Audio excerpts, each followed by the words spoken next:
We're up at far north, what they call it here, and it's for the north half of the North Island.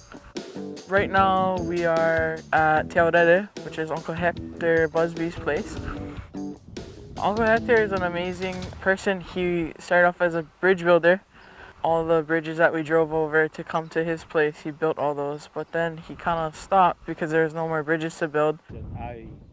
Then he continued on as a bridge builder in a different way, and he started building wakas. His bridges became longer, being that he could sail to these far places like Rapa Nui on the Wakatapu voyage. Far yet familiar places, reconnecting ohana va'a throughout the Pacific. To have a waka of their own was a dream that Maori elder Sir James Henare had for Aotearoa after greeting Hokule'a for the first time in Waitangi back in 1985.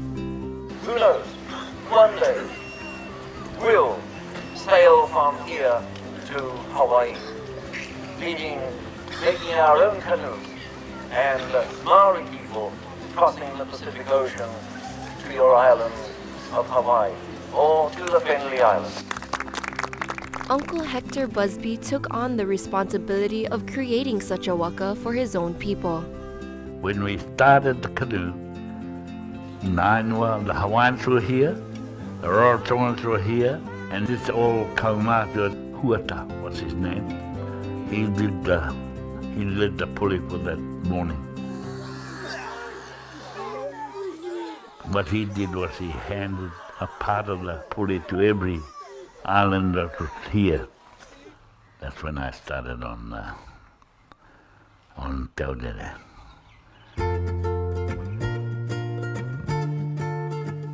Looking back, I think for me anyhow, I'm really satisfied that I did turn from bridge building to waka building.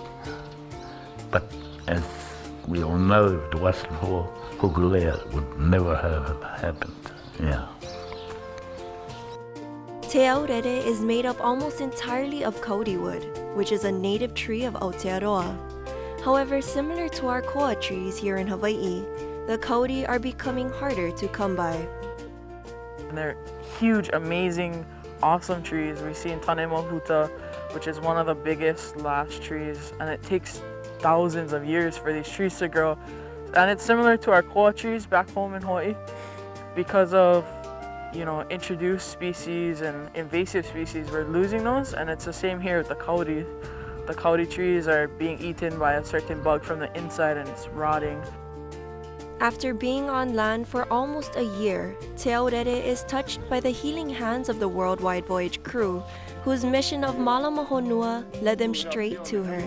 A project that would allow them to honor the kauri trees and their ohana va'a of Aotearoa. Seeing Te Aurere like this brings me back to when Hokulea was in her big 18-month dry dock, where, she looks sad, but at the same time, we're giving our mana back to her because she malamas us while we're on the ocean. For us, it's important to malama Te Aurere because she is one of the bridges that will come to Hawaii eventually. For the latest updates on the Worldwide Voyage, visit hokulea.com. This is Ivalani Kuali'i Kaho'ohanohano with Oiwi TV, home of the Worldwide Voyage. Aloha.